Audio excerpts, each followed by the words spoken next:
मुंबईत रिक्षा आणि टॅक्सी चालकांना मराठी शिकवण्यासाठी राज्य सरकारकडून विशेष उपक्रम राबवला जाणार आहे। यासाठी तयार करण्यात आलेल्या पुस्तिकेचं मंत्रिमंडळ बैठकीमध्ये मुख्यमंत्री फडणवीसांच्या हस्ते प्रकाशन करण्यात आलं।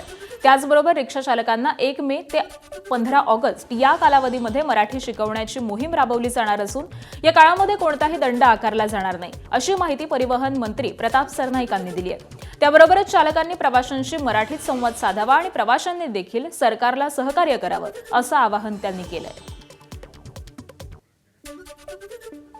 1 मे पासून 15 ऑगस्ट पर्यंत ही मोहीम आम्ही करणार आहोत। प्रत्येक आरटीओच्या क्षेत्रामध्ये प्रत्येक आरटीओ जाऊन मराठी भाषेचं ज्ञान त्या ड्रायव्हरला आहे की नाही हे बघत असताना तो कायद्यानुसार रिक्षा टॅक्सी चालवतो का हे पण आम्ही बघणार आहोत। जे जर कायद्यानुसार रिक्षा टॅक्सी चालवत नसेल तर त्यांच्यावर आम्ही जो नियम आमचा आहे, जो निकष आहे, त्या निकषानुसार कारवाई करू, दंड आकारू।